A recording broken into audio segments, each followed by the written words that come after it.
네, 경기도 의정중대탑 시간이죠. 오늘은 미리 말씀드린 대로 경기도의회 여성가족평생교육위원회 소속 윤은숙 의원과 함께 이 경기도 대학생 학자금 대출이자 지원에 관한 일부 개정 조례안, 또 광교지구의 방음시설 문제 등에 대해서 말씀을 나누겠습니다.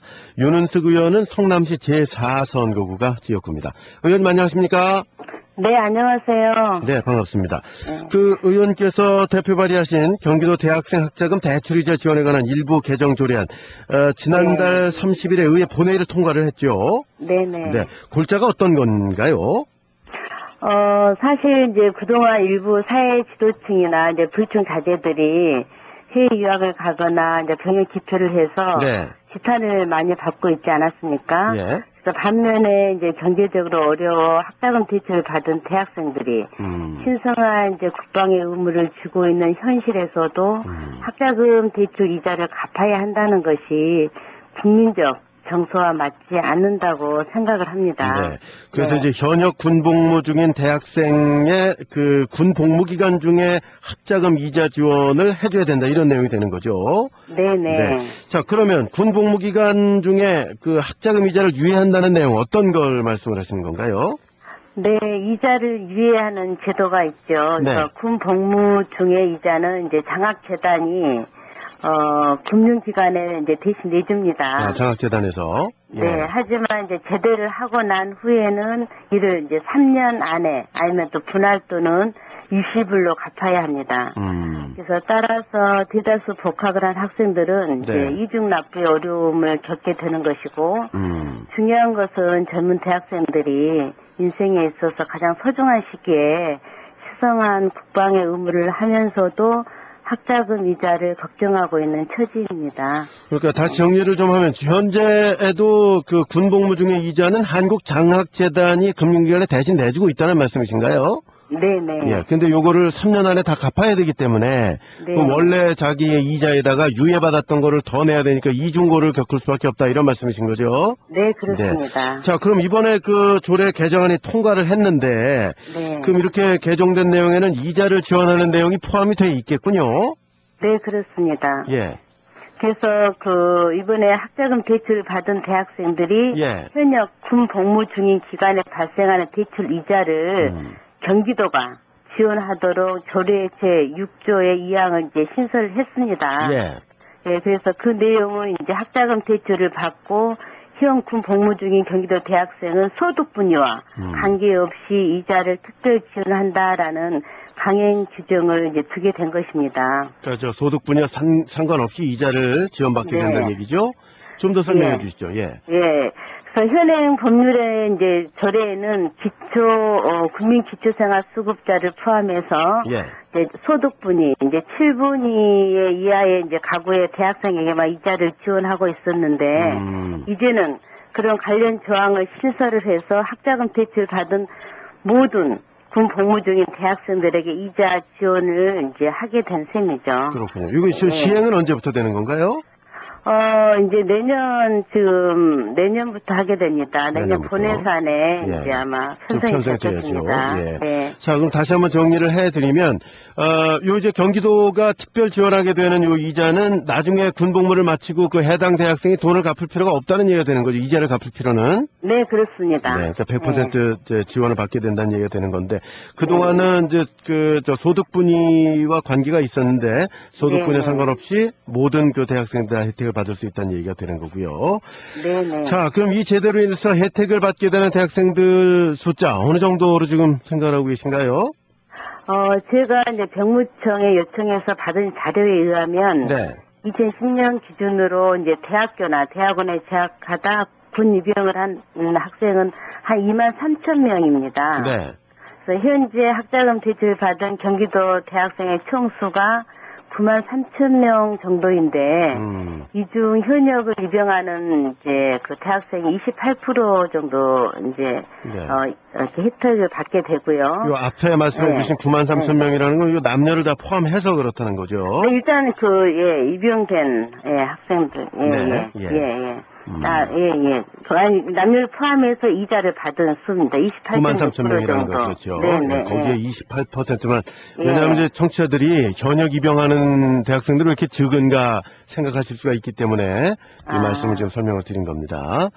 자, 그럼 이 제도 시행으로 인해서 신청자는 더 늘어나겠네요. 네, 그럴 것 같습니다. 네. 자, 그리고 그 다자녀 가구의 셋째 대학생의 학자금 이자 지원 대상도 확대된다고 들었거든요. 네, 이 부분도 좀 설명을 해주실까요?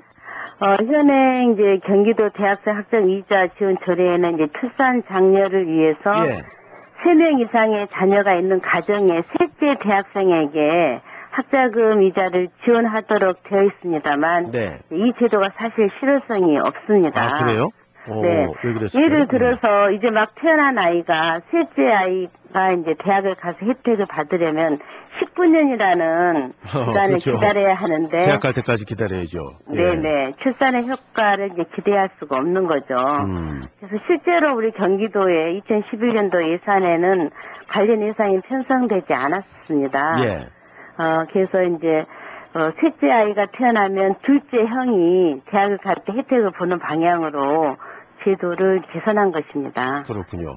네. 요게 학자금 이자 지원 심의위원회 위원도 증언을 하고 또 경기도 남녀 대학생 대표를 참석하게 했다고 들었는데 그 부분도 좀 설명해 주실까요? 네, 그 대학생들의 현장 목소리를 이자 이제 지원 심의위원회에서 이제 청취할 수 있도록 경기도 대학생 협의회 남녀 대표위원을 참여하게 했습니다. 아마 이제 경기도청의 많은 위원회 중에서 대학생이 이제 위원을 참석하는 경우는 처음이 아닌가 생각이 됩니다. 네, 아무래도 구체적이고 좀 실질적인 얘기를 들을 수가 있겠군요. 자, 지금 시각 7시 38분 지나고 있는데 경기도 의정중대탑 경기도의회 여성가족평생교육위원회 소속의 윤은숙 의원과 함께 말씀을 나누고 있습니다. 자, 화제를 좀 바꿔보겠습니다. 지난달에 도정 질문을 통해서 광교지구 방음시설 공사비가 1,100억 원이나 낭비가 됐다고 주장을 하시지 않았습니까? 화장이 일었는데 좀 설명을 해주셔야 되겠습니다.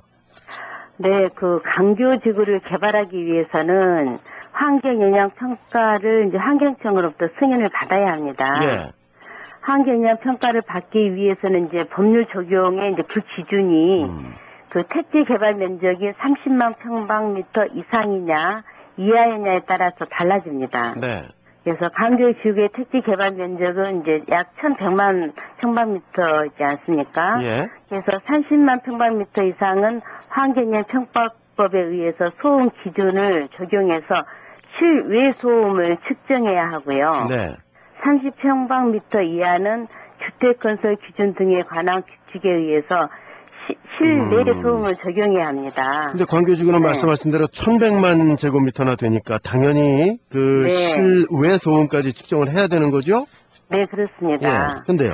근데 이제 그 2007년 3월 환경청과 이미 적법하게 환경영향평가법으로 협의를 마쳤음에도 경기도시공사가 이제 주택건설 기준 등에 관한 법률을 임의로 변경을 해서 실외 소음이 아닌 실내 소음을 적용한 것이 문제의 발단이 되었습니다. 그렇군요. 그럼 이걸로 인한 피해가 구체적으로 있겠네요.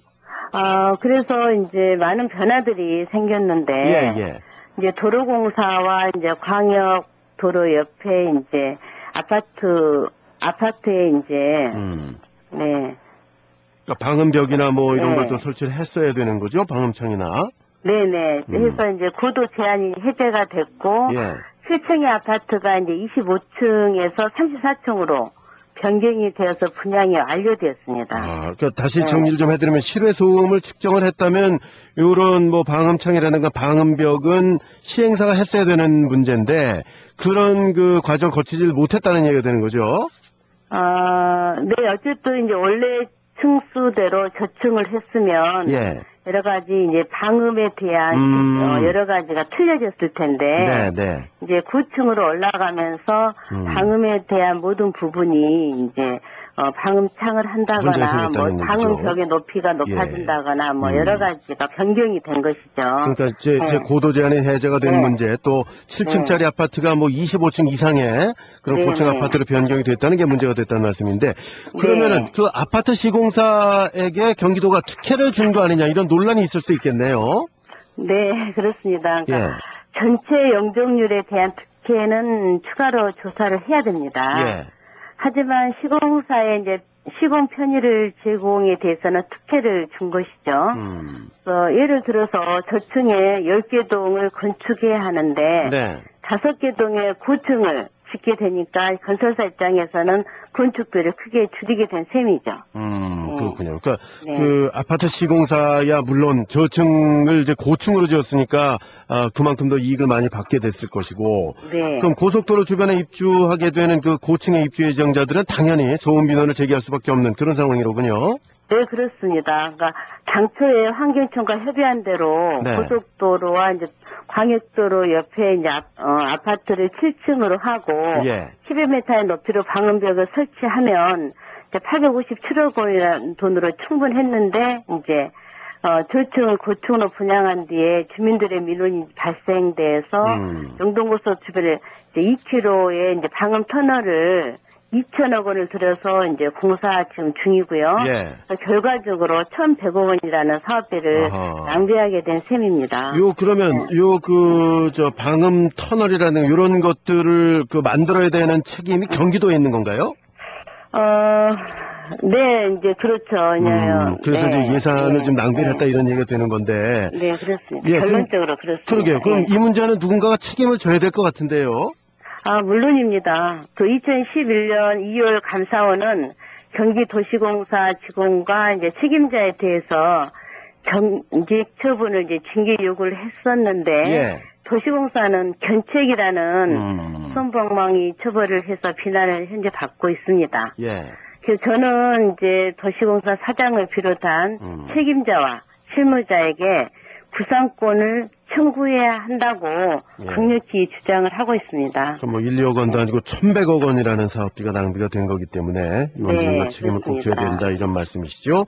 예, 예. 자, 그런가 하면은 이 영동고속도로에 건설되는 그 2km 정도 길이의 방음터널 관리비 향후 20년 동안 경기도가 부담을 한다. 뭐 이런 내용의 협약서 그 내용이 있어서 그게 좀 문제가 되고 있다면서요? 네, 그 영동고속도로에 건설되는 이제 방음 터널을 네. 건설한 뒤에는 한국도로공사에 기부 체납을 하게 되는데요. 그때부터 이제 방음 터널의 재산은 한국도로공사가 이제 소유하게 되는 것입니다. 예, 예. 그런데 방음 터널의 관리비를 20년 동안 경기도시공사가 부담한다는 것은 문제가 있다고 봅니다.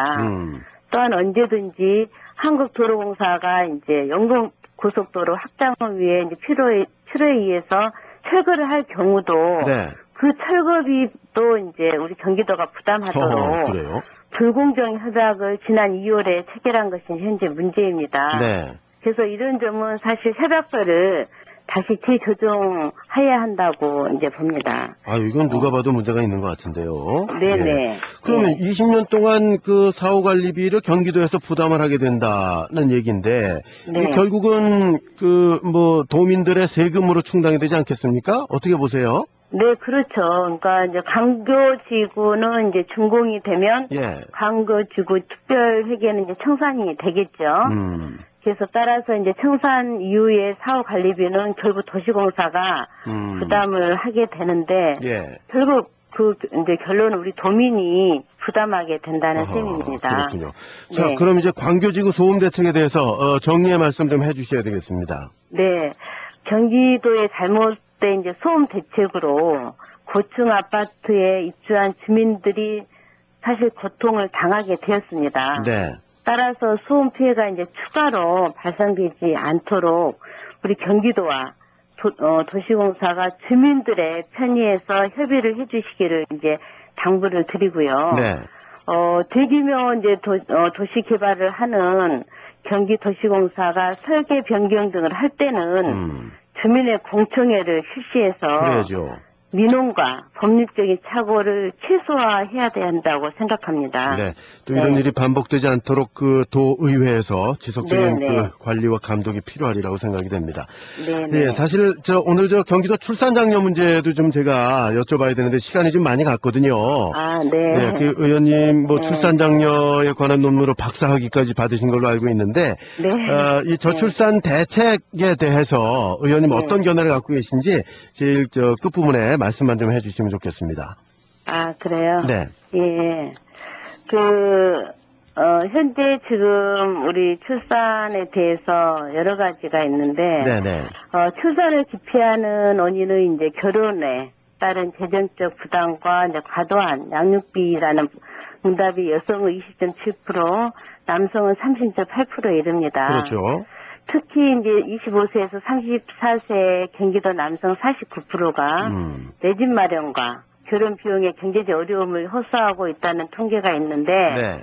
2010년에 LH공사가 경기도에 1,497호의 신혼부부 임대주택을 배정을 했지만, 우리 그 경기도에 7만 8천 건 혼인에 비하면 1.9%에 이제 불과한 실정입니다. 경기도 1년에 7만 8천 건이나 결혼을 하나요? 네네. 그렇군요. 그래서 따라서 둘 이상의 출산을 하는 이제 신혼부부들에게 임대 아파트를 공급하거나, 네. 프랑스처럼 월소득이 1,000유로, 우리 돈 190만 원 미만의 신혼부부들에게 주거복지비를 지원하는 방안도 국가 차원에서 검토되어야 할 것 같습니다. 네. 알겠습니다. 오늘 말씀 고맙습니다. 네네. 네. 네, 고맙습니다. 경기도 의정중개탑이었습니다. 경기도의회 여성가족평생교육위원회 소속 윤은숙 의원과 함께 말씀 나눴습니다.